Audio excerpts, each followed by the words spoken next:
Hello, you're very welcome to the Irish Political Roundup with me, Roisin Cllrigh. And me, Paul Brophy. And today, Roisin, we're delighted to be joined by Independent Ireland Councillor for the Carlow electoral area. We are indeed, Councillor Paul. John Cassin. Thanks, guys. You're very welcome. You're very welcome to the Irish Political Roundup, John. Thanks very much, Roisin. And it's lovely to get out and about, especially on this beautiful evening with the sun shining. Fabulous. It's just, I mean, you just look at the iconic setting in the centre of Carlow Town, St. Pat's College. Carlow College now is, it's just fantastic. When you just look around and you see the canals, you hear the birds singing, just a fantastic. The gardens are pristine, the building is pristine. What more kind of a setting could you look for? And John, you were first elected to the old Carlow Town Council in 2009 as a Sinn Fien candidate, so you've been public representative since 2009, so 16 years. What got you interested in running for local politics?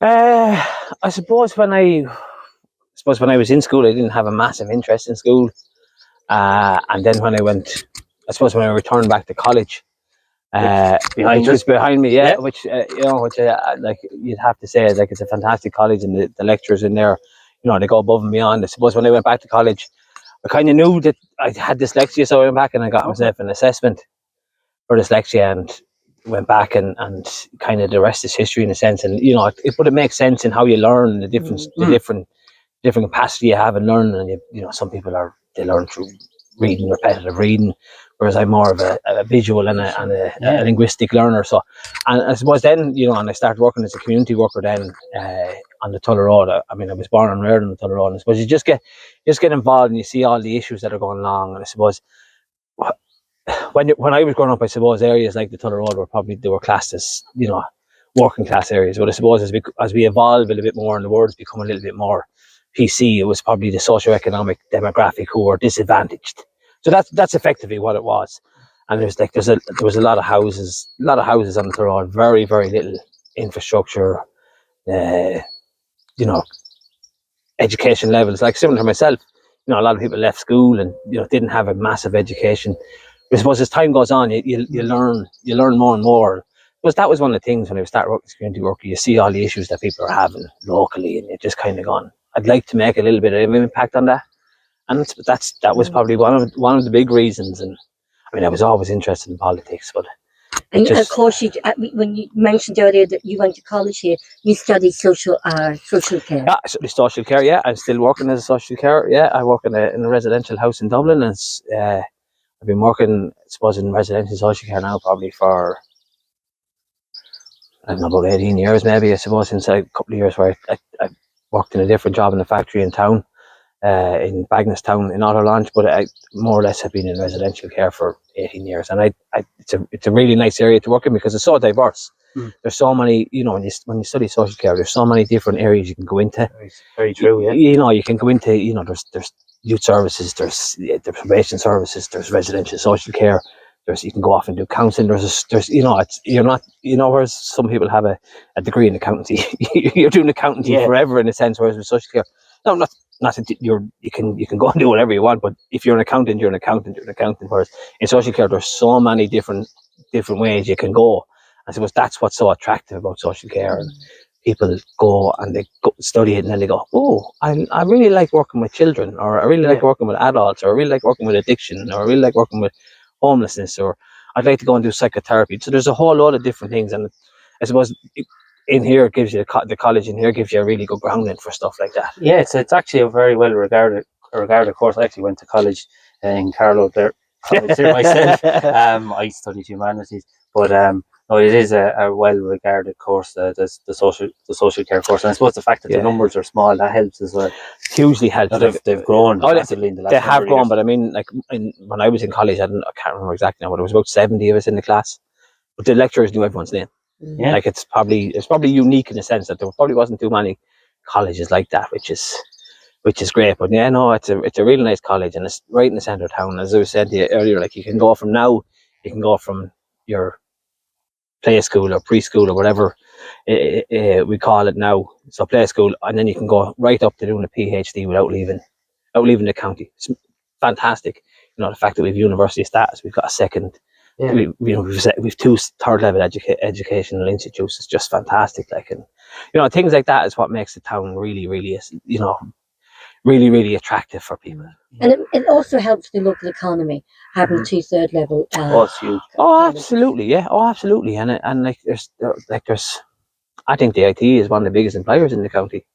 Oh. I think there's around 600 people employed in it down there. And you're looking at it going, how would that be? Like, there's 600 people like employed down there. There's the students, there's the people coming in. There's like they bring in foreign students over to show people. They come over to study for a couple of years, and then they go back, and then maybe they come back and they go, right, we studied in Carlow. If they're studying, and they may come back and create jobs here, and then you have St. Pat's here. You can go in, you can do your studying here, and a lot of people come from, say, the surrounding counties into, so they're driving in, they're getting diesel, they're having food, and they're just renting the houses. Okay, it's not ideal that we have such a crisis in housing, I suppose, and that's a problem where people are coming, they're driving now, which is creating a huge problem, I suppose, with parking around. But look, hopefully that'll eventually settle down, and we will build more houses, and because Carlow done really well out having a college.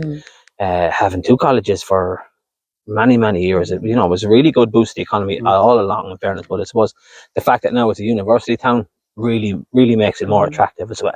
Yeah, because myself and my son both went to college back here. In Carlow, and we went to the IT Carlow as well. And it's great. You can go down and do night courses. You can do all the things on Springboard. You can do you can do short bursts of courses. It's a fantastic asset to have in Carlow, in fairness. And John, what issue is coming up right at the doors now, and people phoning you for with your constituents here in Carlow? I suppose housing is the biggest one in a sense. Water then. And obviously the water, but housing is certainly a big one, and housing and health. And I suppose they kind of go hand in hand, because if you're stressed for, you're under pressure in your house, you've been given notice and you're stressed, that has an impact on your mental health, has an impact on your physical health, and it just has an impact right across. And people, I suppose a lot of people don't realise that when you're under pressure, if you've been given notice to leave your house, maybe after 6 or 7 or 8 years, people have started to make memories there, they've started to build a life, and then you're just given a notice to quit, or and then that's it. Like, you're being evicted, and unfortunately, if there's no housings to be allocated at that time, you're just quite unlucky. You have to go look for somewhere else. Or in the case where there's no houses and you don't have any, you're not on the council housing list, and you don't have any you don't have any safeguarding. So you end up in the case where you have people who are working, not in a position to be able to save to get a deposit for a mortgage. And then when they go and look for housing support, they're told they're earning too much. So there has to be a middle ground where we have to come along and go back to building state housing. And it doesn't matter whether you're rich or poor, black or white. If you want a local authority house, you get a local authority house. But if you want to go off and buy one, you go off and buy one. And there needs to be choice. But this is the only way we're going to solve this crisis: back to building local authority houses like we did in the 30s, 40s, 50s, 60s, 70s, 80s, and stopped in the 80s. Really stopped it in the 90s, and let the private market take over, and the private market now dictating the price of housing, and it's created a huge problem. Yeah, because my daughter's a doctor, and she could hardly afford the rent in Cork. Or even find somewhere to rent in Cork. And she was a doctor, and she went to Melbourne, coming back now. But like, my son was in the Defence Forces, and he had to leave his apartment while he went overseas deployment. And the landlord said, "Look, you're going for 6 months." And he put his name down on the county council list, and he said, "You're earning too much." Yeah, and that area is a huge problem. Like, you're going to serve your country overseas, and then you're coming back on. You're now homeless, and you're earning too much to get on the council list, but also you're earning too little to give you a mortgage. So, well, luckily he got a mortgage. He had to go out and bought an old cottage, and he got that. But at least but he's bought an old cottage in the sense that not everybody's in the position to be able to do that up and do that work at a snail pace, to be able to earn, do a little bit, and that's not always the case. And that's a huge problem. The housing and health is two of the biggest problems we have in this country, and unless we get the housing solved, we're going to have more and more health problems. Absolutely. They kind of go hand in hand. One will fix the other, and it takes all the stress away. And people are concerned they're working very, very hard, and there's no time to maybe go back to return to education or to spend time doing things that they want to do because they're under so much pressure to be able to go off and earn whatever it is, whatever job they're doing, to be able to pay rent and extortionate rents as well. Like the average rent of Carlow is like 1,300-1,400 euros for 3-bed houses. 10 years ago they were 800 euros. And that was at the high end. You're kind of going, Jesus, that's an expensive house. Whereas like they were average maybe 500, 600, 700 euros depending. And John, you started out, you were a Sinn Fein representative up until about 2019. Yeah. And then you left the party and you were re-elected as an independent. And last year you joined Independent Ireland, the party formed by Michael Collins and Richard O'Donoghue. What drew you to Independent Ireland? Well, I suppose it was that common sense approach that they talk about, and we keep talking about. I suppose in the sense of that that there has to be a bit of common sense applied to stuff, whereas politics had kind of become a tit for tat type scenario where it was like, well, we're better than you at this and we're better than you at that, and it was no kind of like, well, let's all formulate a plan. And I suppose what really is the biggest problem is we have, I don't know how many housing ministers we've had since I was elected, but I probably think there's probably been 8 or 9. It could be, yeah. So could be right. So there's been no strategic long-term plan because they don't want to make a long-term strategic plan, because success next government are going, oh no, we're changing that plan. Whereas if we had a long-term strategic plan, this is how we're going to build, this is what we're going to do for housing in the next 20 years. Yeah. Can we get an agreement from all parties and none, and go, can we get this job of work done? And okay, the Minister for Housing or Minister for Housing will come along and go, right, this is your job and this is what you need to follow through with for the next 20 years. And that's how we're going to review it after 10 years, and obviously keep reviewing it, but keep reviewing it at 10 years and see where we're making progress. Same in health, exactly the same in health. We have no strategic plan, whereas in some countries they have 30, 40, 50-year plans. Yeah. But we just don't have the will here because there's I suppose an emphasis on get in, do as best you can, and then get out. Yeah. And that's which is wrong, which is kind of, it's frustrating at times when you see that we've had so many ministers over the last 15, 16 years, and you're just like, what impact has any of them really made on housing in Ireland? Is it only just tinkering at the edges? They're just tinkering at the edges. They're kind of, there's been piecemeal. They've piecemealed a few bits out, and there's been different schemes, but none of them have made an impact where you're going, wow, you can see that impact. And I know they say we're building houses and we're gonna make plans and we're going. It hasn't happened, and to be fair, people are cynical about every plan. And there's an announcement about we're going to build 1,000 houses. When are we going to build these houses? It's a bit like when people say, the next election is ours. Like, when is the next election going to say we're going to build 1,000 houses? Yeah. And I suppose that's what drew me to is that common sense approach of where you're going, right, let's make a plan. Like, let's make a long-term plan. Not let's make a plan so I can become a minister in government, and then after a reshuffle, maybe being a minister in another area, and then when there's a general election comes, let's go and make a whole lot of announcements, but not actually see them through. And that's what makes people very cynical about Irish politics at the moment. And I suppose that's really what the big thing was. The draw was just that common sense approach of where nobody's concerned about the tit for tat stuff. We're on long strategic term goals. And that's the big thing. And Independent Ireland, you have 4 TDs, you have an MEP, you have 23 councillors across the country. I'm including yourself. Yourself in that. There seems to be a party that seems to be growing, doing well. I think we've interviewed Ken O'Flynn. Yeah. He seems to be, he is a formidable force in the Dáil. When we look at new TDs that have been elected, you'd say who's making an impact? You'd say Ken O'Flynn is. So Independent Ireland, you might be small in numbers in the Dáil, but I think there certainly could be capacity there to grow.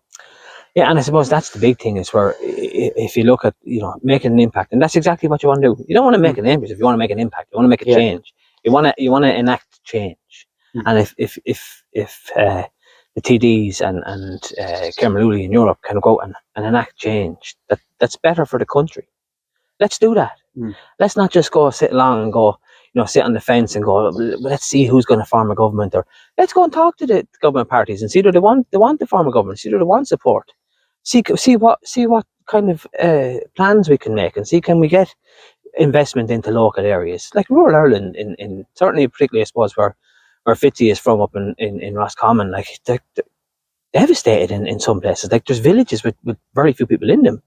Michael Collins is from the very rural end of Cork. Yeah, villages where there's very few people in them. Like that needs to stop. We need to get people back into villages. Yes. We're trying to get everyone is migrating into towns because that's where obviously the houses and the works are there.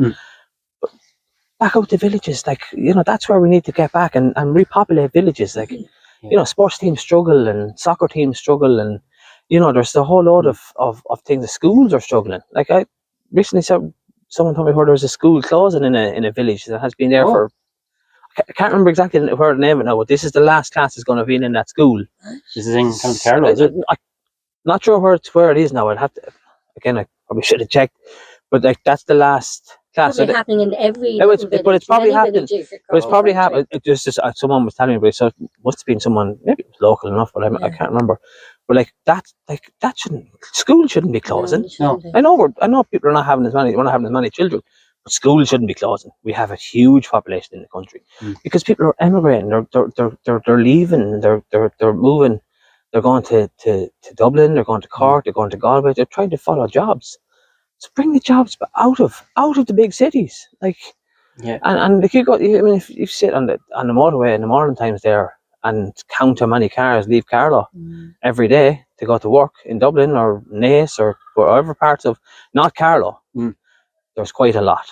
I suppose that's the big thing where you're looking at where the likes of Kenneth Flynn is making an impact, Michael Collins is making an impact, where you're looking at rural Ireland has been left devastated by all these things. And I suppose, going back to the sugar factory in Carlow when it was closed, like that devastated lots of rural parts of Ireland. 2006, 2005 or 6, it's coming up, and it's coming up on 100 years since it was first. It was first talked about and stuff like that, whereas and then next year was when it was first produced. 1926 is when the first production was. But like beet industry in Ireland had been, it was an easy crop to grow. It was laboursome. It was an easy crop to grow, and people loved it. The campaign was really good, and people worked all year round, and. We watched that. Big brother. People worked all year round in the factory, and the campaign came along, and it was that that sweet smell around Carlow, and people miss that. But there's a real nostalgia about the sugar factory. But I suppose in the overall context of it, it was sold with the idea that it was going to be better for the country and better for farmers. That couldn't have been any further from the truth. The minister went to Europe and our Brussels, wherever she went, and it was like, oh yeah, that's a great idea. But there was no thought, and then we started a campaign, and I think it was 20. I'm 100% sure what year it was. I'm terrible about years like that, of trying to get the beet industry, a regeneration of the beet industry.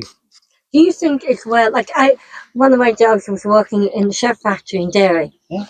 A lot of the factories have all left Ireland, and we're not manufacturing anymore. We're not creating local jobs. It's either gone into pharmaceutical or IT. Do you think should we bring back manufacturing, and is it possible to bring back manufacturing? Everything is possible. Nothing is impossible, and there has to be a will. We have the most skilled labour force in the world. We are a smart people. We are workers. We are hard workers. We don't sit around and not do anything. We like to get in, and we like to work. We like to work hard. But I suppose Carlow was an industrial town. Carlow done really well over the years. We had a factory, we had Lappel, we had Braun, we had huge employment in Carlow. Carlow didn't really suffer a recession, say in the 80s, like other counties did, because we had such employment. And if we had employment like that back, like manufacturing back, we would have a huge amount of people, like skilled trades are now dying. Yeah. You can't get a carpenter. You can't get a carpenter, you can't get a plumber, you can't get an electrician. Yeah. And it's so hard to get. The knock-on effect of that would be when you're looking for a plumber in 5 or 10 years' time, it's going to cost you 100 or 150 euros an hour. And people are going, it's not going to be the case, John. Well, how is it not going to be the case? Because if there's a shortage, it's going to be supply and demand, and that's not going to be the plumbers or electricians' fault. That's a policy where we don't have people engaged in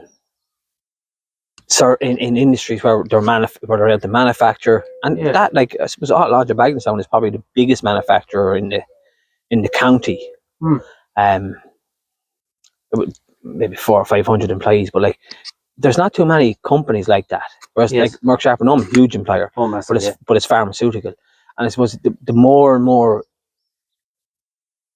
manufacturing we have, we could get back into manufacturing with a little bit of will. Even when you think about it, even down to our own industrialist culture of iron jumpers and the woolen mills and wool has gone. Absolutely, yeah. I mean, like, people are now using sheep's wool as insulation on beds and flower beds and stuff like that, because it's so worthless. Whereas before, the people used to iron jumpers, and we had woolen mills, we had everything like that. Wool is the best form of like linen. Even the linen is the best. It keeps you a lot warm than the synthetic and everything else of polyester. And it was made in Ireland. It was where the local economy, where people in little villages and towns from Donegal to Cork and inland, you created employment for the local economy, especially for mothers who said, okay, I'll work around the children. And in a sense, yes, absolutely. But I suppose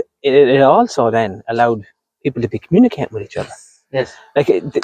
When they start building wells in Africa, and people were, they used to walk the 5 miles with the water in their head, and then when they started building wells in a village, people started wondering, they weren't talking to each other. So there's slight anxiety and depression. Because when they were out on that 5 mile walk, they were all talking to each other. It's communication. Yeah. Whereas we have a community. Yeah, they're a community. Whereas in work, in big factory settings where you have 400 or 500 people working, that's a community. Yeah. That's a community in itself. And like, huge talking to each other. Someone has you see when we say, if there was somebody had a bereavement or something like that in a factory, they just rally around each other, like, and that's exactly what we need to get back to. We need to get back. I don't see any reason why we can't be manufacturing like that. Well, President Donald Trump is trying to do that. He'd bring more manufacturing back to America. So that's the most powerful nation in the world. If they think they can, he knows he can do it. So why can't why can't we do the same? He absolutely, okay, he's going about it in a very, very, very strange way, in a very strong-armed way. But yeah, absolutely, there's no reason why we couldn't get back to it. Like, I mean, last year before the local elections, a couple of months before the local elections, the IDA has a plant on the Dublin Road, and I had asked them to come in and give us an idea of what's going in there, and they said they don't engage with any political parties before the local elections. Fair enough, absolutely. So I asked again. So they came in last Monday and gave a presentation about what's going to happen. But they still have no idea what's going to go in out there. Now they're holding out for a client and they're very confident they're going to get somebody, but we've no idea what type of a client they're going to be in there.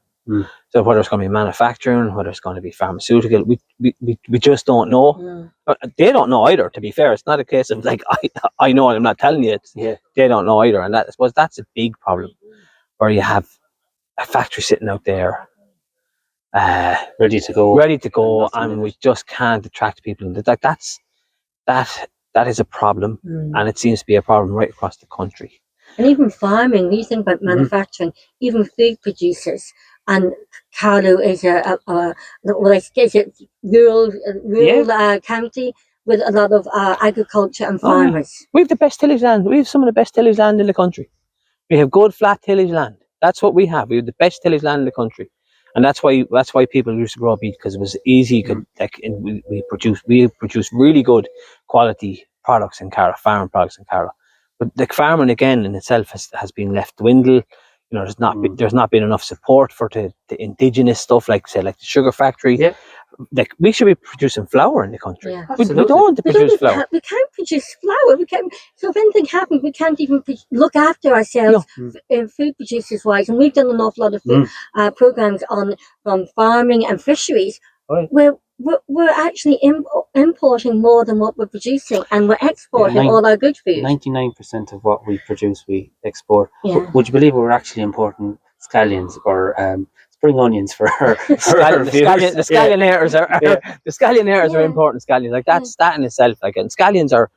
I mean, you could grow hundreds and hundreds of thousands of scallions in a little small area like that, and it just doesn't make any sense. And I suppose that's the frustration that you have with people at the moment, where you have we know there's a will to get we know this is possible, but there just doesn't seem to be a will to get it going, and that's a big problem. And I suppose people are getting more and more cynical about I suppose particularly in the Dáil, where nothing has happened. And we spoke about this earlier. Nothing has happened in the Dáil since they've come back. Nothing. But very, very little. It's been a bit of a fanfare. I believe the Agriculture Committee met for the first time today, and it's now what, the 15th of May. 15th of May. So it's 4 months. Yeah, which is not good enough in an agricultural country. Like, that should be a couple of weeks max. And then there'll be a break. And I appreciate that people need breaks, but there's breaks, and then there's completely extended breaks, and it's just and people are getting more and more frustrated. There's this thing of there's the far right or the far left, either one or the other. People think there's no in between at the moment, and that's also a problem. And there's this narrative out there at the moment that, like, you can only be one or the other. Yeah, I mean, you can have a view. You can't have common sense. You just gotta be one or the other. You can't. You have to be one or the other, and you have either A or B. It's either A or B, and like if you're far right, then I have to do everything I have to respect that opinion, but you don't have to respect mine. And or if you're far left, and there's no common sense in this. There's no and this is what's I suppose upsetting an awful lot of people, is they're extremely frustrated when they look and they see all this happening, and then they could nearly tell you the solutions themselves, but we just haven't had the government to just take the bull by the horns and do that 20, 25, 30-year strategic plan. Same with health and housing, and that solves nearly every crisis that you have currently. Once you solve them, you're away in a hack, because you don't have to worry about social welfare, because people are not under pressure, they're not overworked, they're not stressed. You don't, and you have employment. If you could bring, like, we're at almost full employment. Yet minimum wage and living wages are below the European averages. And people are struggling, but yet there doesn't seem to be a thought process on how can we make the wages bigger? How can we make them better? And it's just like, you may be full employment, but people are living week to week and mouth to mouth, and they're not living. They're working. They're living to work and pay bills. When you think even like a childcare is a second mortgage, and they're not seeing their children from 6 o'clock in the morning till they collect them in the creche. Has family values disappeared here in Ireland? Well, I wouldn't say they've disappeared. They've certainly been diluted because of economic necessity. If you want a house, you have to have two incomes. Whereas you go back historically, one income was more than enough to buy a house or a family. And okay, we didn't have the best of everything. We didn't have holidays every year. We didn't have fancy new cars. But people had houses. They owned houses, and things got better. As children, and we did have community spirit, but as children got older, things got a little easier for them families, and they bought the nicer car, and they went on a nicer holiday, and that's what happens. But like, that's not happening now, and people are really, really struggling with this, and that's one of the big things. Whereas you look at independence, there's a common sense that why can't we do this? And people say, well, we're not sure, or why. But why? And there's a whole, like, we'll have to set up a committee. Like, you don't need a committee. You just need a commitment. You need a will. You need a commitment and a will. That's what you need. Yeah. And that's where you go back to that big common sense. You're kind of going, right, let's have a look at this and see how quick we can build whatever many houses. I mean, you look at the children's hospital where it was built. Like, I mean, it's probably the worst place to get in and out of in the country. Yeah. Like, if that had been built, say, on a greenfield site. On a greenfield site, Amazon has built on the what I call the Nate Road, but say on the N7, M7, whatever it is, where they've built somewhere like that, like out in Blanchardstown, a greenfield site in Blanchardstown, where it's not a million miles away. It's very close to the city centre. You'd be into the city centre in 10 minutes with an ambulance. You know, there's no need for it to be in the middle of Dublin city centre. With parking is going to be impossible. So, like, okay, the Lewis is there. And then everybody that's going to the hospital can use the Lewis because they have 6 children with them. That's true. It just doesn't make any sense. They're very ill, they can't get in there, especially for older people or anybody who's older. But I mean, it just doesn't make any sense. And I suppose that's the problem where you have people are just sick of looking at things going wrong, knowing that there is a better solution before they started, and then they just drive on with it anyway. And I suppose that's the... I think originally it was going to cost about 700 million, and now it's going to be it'll break the 2 billion barrier when it's open. It'll probably break the 2 billion barrier with a little bit more. 700 million, a lot of money. But 2 billion is a hell of a lot more money. Like, it's 1.3 billion more. Like, you could do an awful lot with 1.3 billion. You know, and that's like Carlows crying out for a road from, say, coming over from Great Cullen to Wexford Road. You know, bridge over the Barrow, in a desperate need for it, cost about 45-50 million. Huge impact on town. Town's not chalked up. Yeah. I would imagine there's probably towns and villages in rural Ireland that could do with funding. Like, that 1.3 billion will go a long way. Absolutely. In towns and villages like County Carlow. Put it into even water infrastructure, which is something we've spoken about on this programme, Roisin. And Ken O'Flynn has been he is adamant that Irish water needs to be abolished. Where would you stand on that, or Ishke Air as it's called now? It was always my stance. It should never have been incepted. I don't know what it cost, 1 billion to set up, and like when local authorities had the control of the water, functioned very, very well. The only difficulty was it wasn't funded enough to do the repairs that Irish Water say they're doing, but have they done them all? I'm not really sure. And everything now is a business case. You know, it's a business case. Well, this is a business case. But towns and villages are not businesses. There's people living. They're communities. They're communities. They're communities, and it's like, you know, the URDF funding that has come into Carlow, it's like whatever 20 million. Well, we have to be shovel ready. We have to have a business case, and we have to. It's just like, no, we don't. We shouldn't have to. Like, 20 million in the grand scheme of a budget of a country is a very, very small amount of money. No, it's a lot. I do quite well on 20 million, but like, in the grand scheme of a budget of a country, 20 million is very small. And there's a huge amount of process you have to go through to try and get the 20 billion or 20 million, and it's like you have to go through this stage 1, stage 2, stage 3, stage 4, and then still not guarantee that you're going to get the money. And this is a huge problem with delaying stuff. And you need funding to start stage 1, and then to get to stage 2, once you got your consultant support, you need funding to go to stage 2, and then so on and so forth. By the time you get to it, you know, it could be years. Well, I suppose maybe when that started, and use the Chleirigh also as an example. So when that started, maybe it was probably, say, 24 million. It's not going to be 24 million now. Price of stuff has doubled. Price of labour has doubled. So it's not going to be 24 million now. What's the cost going to be? It's extremely hard to know. And then does the government say, well, no, that's what we allocated for you, so that's what you need to spend. So does the project then get shelved? Do you only get half of the project that you were hoping to do? That remains to be seen. And they're the questions like that. Again, you're going back to common sense. Is get it done as quick as you can before the costs rise. Get it done, get quality work, but get it done as quick as you can, because the cost is going to rise. Very few things go down. Like, you know, I don't know what the price of a house was in the 80s, 15 or 16,000. It's a long time since a house was 15 or 16,000. When I bought my first house, and that was in Derry in 1990, it was only 21 grand, and that was where it went up within the economic crisis in the UK. In the north. That was when people bought that house, they only bought it for 10 or 13,000, and then it went up. You talk about communities.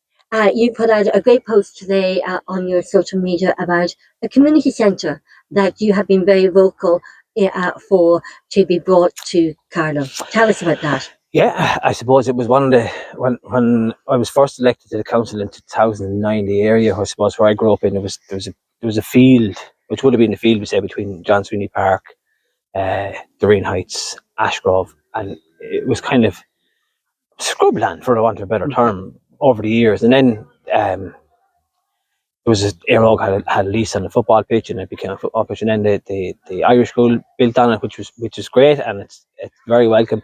But I suppose there was nothing happening with the rest of it. But there was huge talks about community centre from the time I was a child. It's all I ever remember was, and where the Irish school was actually built now, there was talks of a swimming pool going there when I was a child. Never happened. There was actually a footprint of a swimming pool size put there in stones years and years ago. Like that, they were always there.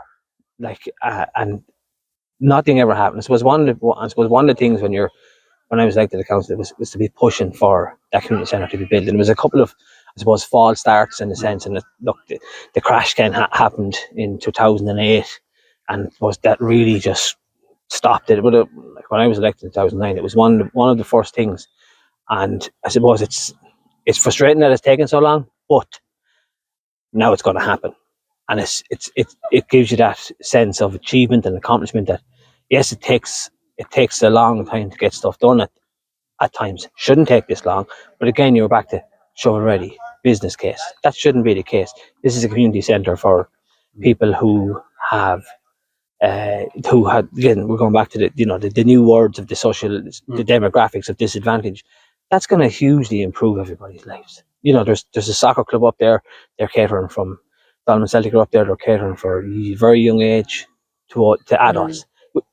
Children in sport. We see this all the time. They have girls playing. And you see this all the time. Of girls get to a certain age and they give up sports because for whatever reasons, they're up there. They're trying to keep everyone involved and part of the community. And that's exactly what should happen. It brings the community together. Brings the community together, but it should never be a business case for a community centre. That should never be a case. Have we gone too corporate and too business-minded and too, instead of how we left the community? Ireland was always about community. Yeah. Have we lost that? Or are we losing it? Or is it being diluted, as you mentioned earlier? It's probably been diluted again because, again, people are getting up and they're going to work 6 o'clock in the morning. Yeah. Coming home 7 o'clock at night.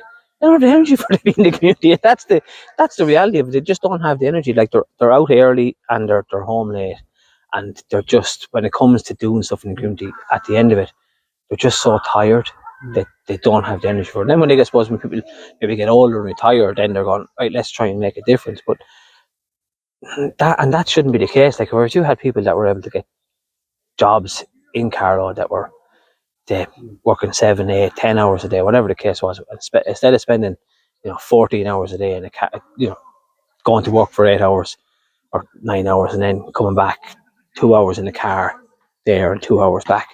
That's, if you have that going on in Carlow, if you have jobs like that in Carlow, then the community comes back. Yes. So it's not as diluted. Mm-hmm. And that's where you're quite lucky. And that's, I suppose, I suppose you get a real sense of joy when you see that community centre is going to be built. And I suppose it was a big announcement last year before the local elections, this is going to be built. And I've been asking since the local elections, why isn't it started? Why isn't it built? Because we're almost a year on now, and like now the contracts were signed last week, and it just gives you that sense of, would it have ever happened? And I was a lone voice in this for a long time, of trying to drive this and trying to get a community centre.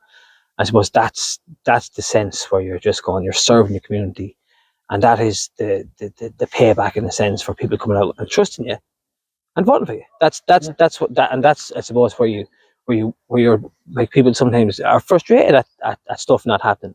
I get frustrated, but when you stick with it and you eventually get to the point where bang, it's going to happen. Yeah.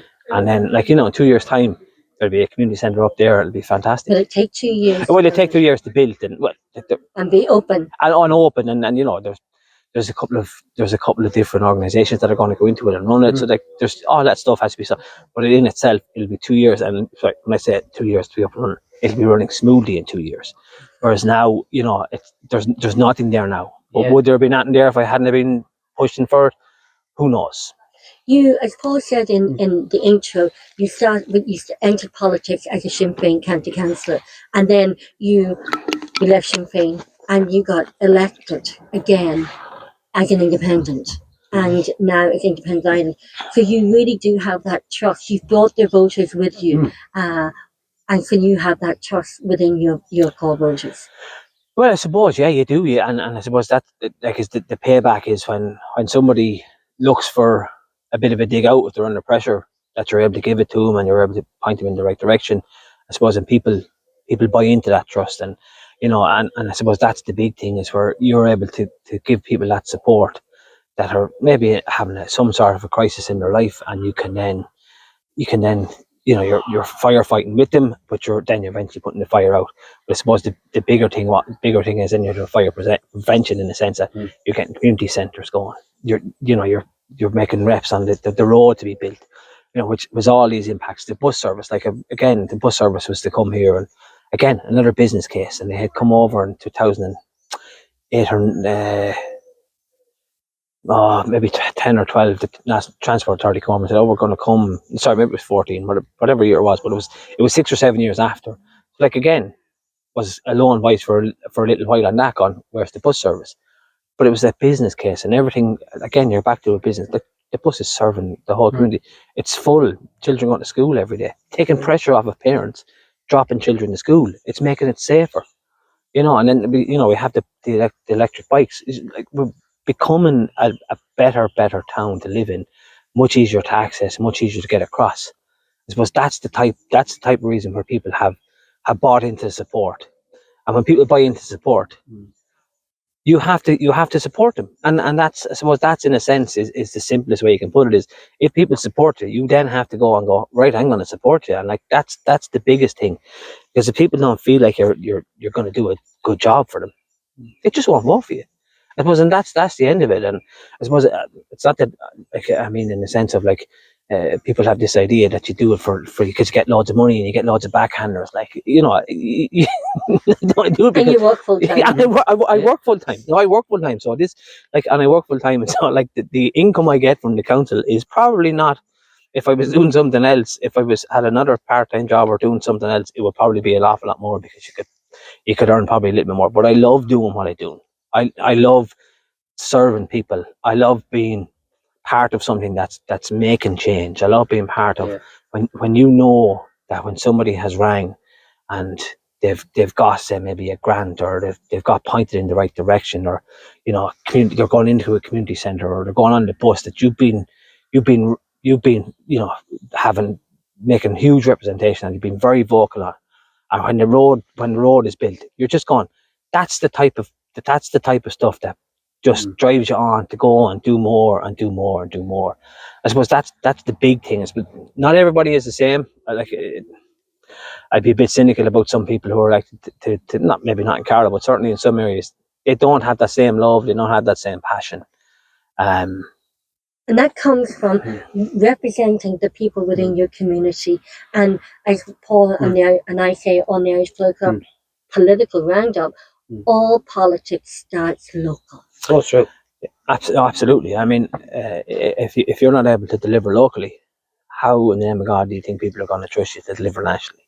Yeah, like that's the whole end of it. Like, if you're saying I'm going to do this, that, and the other at local level, and you haven't delivered, and then you get elected nationally and you're not delivering up there, or you're being very silenced because you're a backbencher in a government party, people do not enjoy that, because they feel they have wasted a vote, and they will be very quick to not vote for you again, because people want, when they want to have confidence in the fact that when they vote for you, that they have confidence that you have said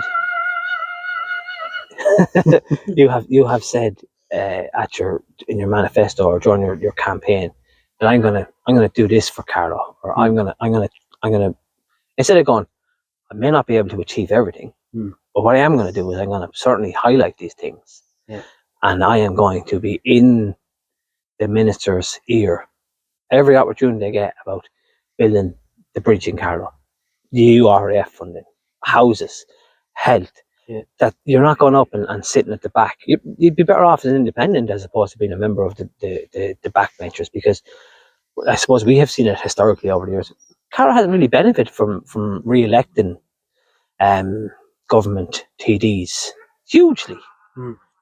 Maybe a little bit, but not hugely has Carlow benefited. I suppose the perception is we have, because there's a couple of announcements every now and then, and it's like, there's an extra 500,000 for housing aid grants in Carlow, and they're like, it's fair play to the government. But the reality is they're administering our money. They're the administration of the government, the coffers of the country, which is our tax. I suppose, and that's where if you're going to be up there, you want to be able to deliver for Carlow, and we haven't really seen that hugely for quite some time. And there was some talk that you were going to be the Independent Ireland candidate in the Carlow Kilkenny constituency in the general election. Did you think about it, or was it on the agenda? Because you didn't run in the end, but from chatting to you, I think you could have given it a really good shake. I did think about it for a very short time. I suppose I started a new job in Monkstown in Dublin in October 23. So I drive up and down every day, and I kind of thought I'd give the job the commitment that I said I would give it when I started. And I suppose it allows me, in a sense, at times to do the local work. Jesus, would I consider it? I would always consider it.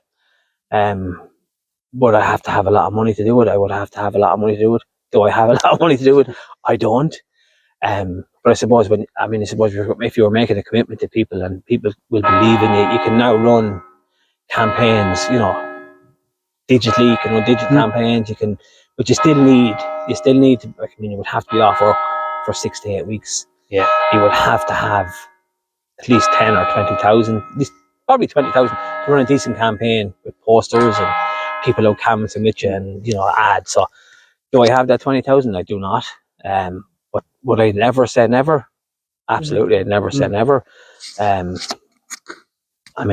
44. I certainly have committed to the job that I have now for I'll be 2 years doing it in October. I'd like to maybe do it for another 2 or 3 or 4 years, or for as long as I can, I suppose. But would I consider it? I suppose if a lot of people had come and said to you, look, listen, we're going to give you a dig out, we would like you to support you, you would have to really, really strongly consider it more then.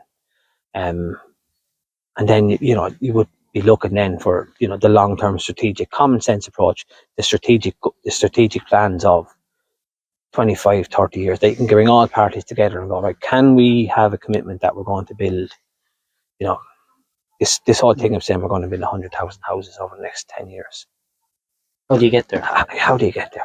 We've this plan of we're going to build, how are we going to fix the health crisis? Well, every private hospital in the country is busy every single day. There's no waiting list in private hospitals. So what's wrong? What's their model? That's not in the public system. So where's the disconnect? So do we not have the doctors? We do have the doctors. Do we not have the nurses? We do have the nurses. What's the problem in the public sector? It's not the staff. It's not the staff in the hospitals. There's some sort of a policy that's stopping the health service being fixed. And I suppose if you look at the private hospitals, they run like well-oiled machines. There's no hanging around waiting for scanners or scans, or just like you need a scan. Absolutely, yeah. We'll that's free. Yeah, you're going for a scan there now, Roisin. Yeah. Paul, you bring her down there. Yeah, good man. Yeah, and 20 minutes later, you're back. Oh, Paul, you're booked in for your scan there, and it just rolls. So what's the issue? And then when you see this, really, really, really drives me insane is where you say schools and hospitals having to fundraise for essential services, not for extracurricular activities like arts or football or soccer, but for actual for fundamental activities that should be paid for by our tax. Yeah. And you're just going like, why are schools fundraising to pay for books, or uniforms, or electricity, or heat? Like, I mean, parents, councils, they effectively become fundraising committees. They become fundraising, and in actual fact, most parent councils have a fundraising subcommittee, which in a sense it puts people off then becoming involved in, because what they're doing is they're not just fundraising for the school, and people going, Jesus, I have to give money to the school, but then you're going to the same people for the soccer club, the badminton club, the squash club, the chess club. It's the same people all the time you're going with, and same people you're going to all the time. Like that, schools and hospitals shouldn't have to fundraise for the basics. No. Like when you I remember, it's a good while ago when Kenny were looking for a CT scanner at the hospital. That's right. Oh yes. I remember like a big campaign of, we've raised 100,000. Yeah. We shouldn't have to raise 100,000 for a CT. It should be like, oh, you need a CT scanner. Yeah. How much is it? Yeah, that's fine. You go buy that and install it whenever. There should be no question that a general hospital in Carlow, the serve in Carlow County, which is over 100,000 people, has to wait and fundraise, depending on the people who are there, to pay for it, and then wait for it to be installed. And I don't know how long ago was that, but it's not that long ago that we had to do that. Like, it doesn't seem to be a will to fix things. It seems to be a short term. Let me become the minister. Let me make a little bit of change, and then I leave again, and I go be the minister for something else. Get in, get out. Get in, get out. And it should be get in. Let's make a long-term plan. Let's get agreement across all parties, and let's see, can we make this difference? And I suppose that's the big thing, is the frustration that you have around people. And will it change? Well, we can hope. We can hope. We can only hold hope. Yeah, that's it. And you're Independent Ireland, and you got your 4 TDs. Correct me if I'm wrong. Yeah, correct. Yeah. Like you would not 4 TDs up there, and you.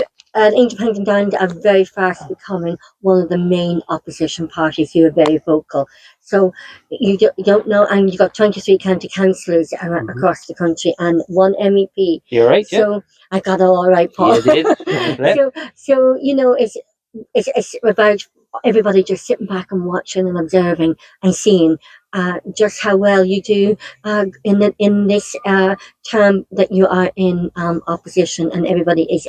How they're doing in their seats and everything, and how they deliver for the people in their constituencies. Yeah, and I suppose that's the thing of say, like, I mean, people can make reps. It's what you deliver. Yes. Anybody can make a rep. You can go in and make a rep to the county council for $1,000, and you can fill out a form with somebody, which is great, and people are delighted with that.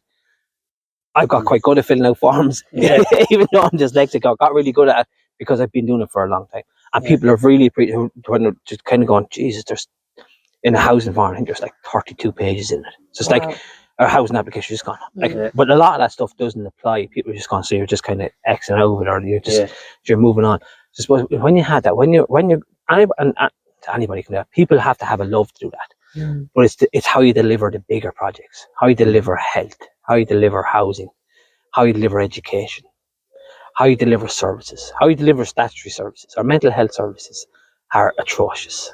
Not due to the people who work in them, but due to the will of policy not being there for people. Like we have this idea of, let's treat people in the psychiatric units and then get them stable, but don't have a follow up, don't have a wraparound service. So they go get the therapeutic counselling, they go get there's services for them to jump into and get the support and get their life back on track.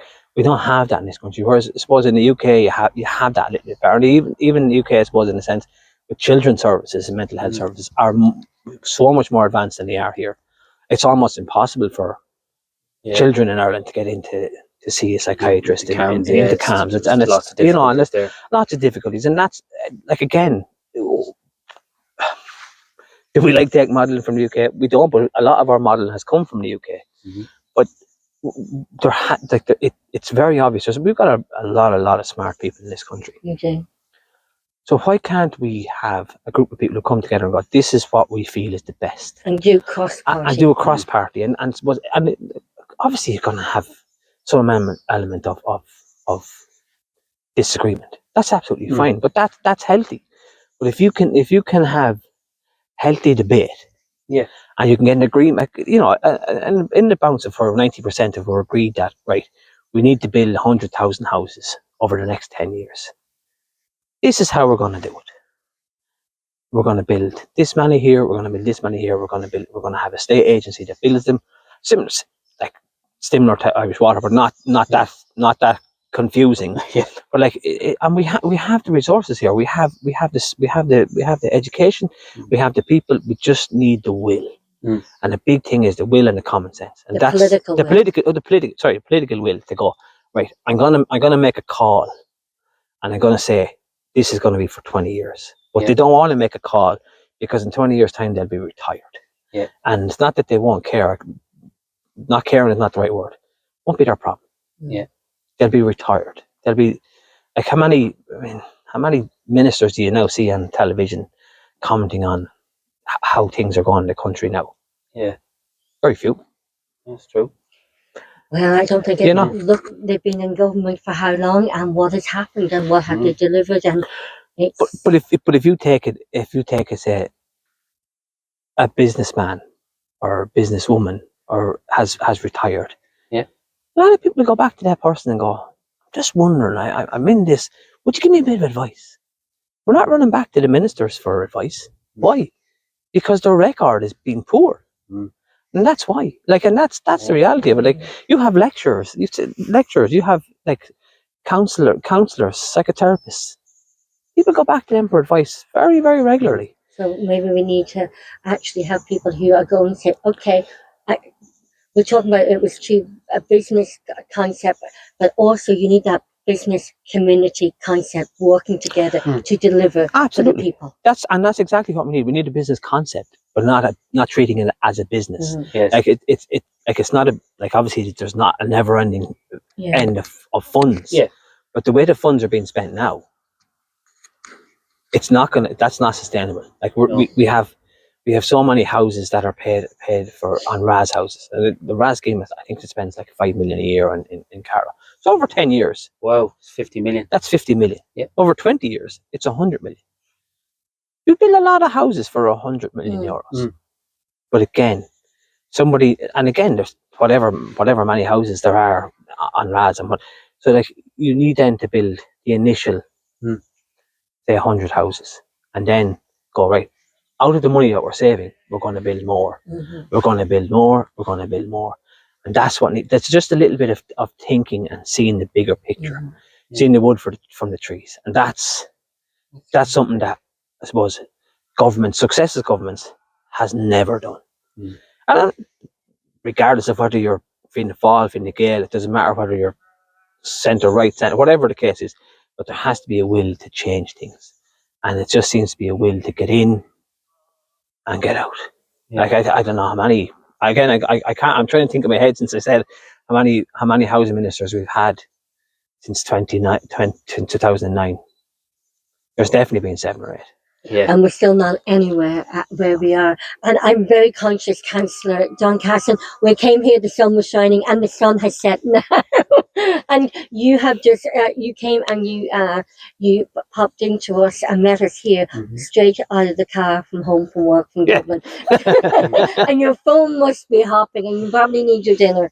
My tummy more sun on my phone. No, I got a few calls, and I suppose that gives you the opportunity on the journey home. Gives you the opportunity to make calls, and then on the journey up, you're able to make calls as well, which is on hands free. Obviously, yes. I have a hands free in the car. I crashed my car in November, so I had to get a new car. So I now have a hands free in it. So it's great because you get to make calls, and I suppose a lot of the stuff is done now via phone calls and emails and stuff like that. Whereas I suppose when I was elected first, a lot of it was in person. You called down to see somebody and they were there and you spoke to them, and Whereas now it's easier in a sense, not as personable. I'm not a big fan of it. I'm not a big fan of online, but it does make it a bit easier, particularly I suppose for county council meetings. You don't have to take a full day off work.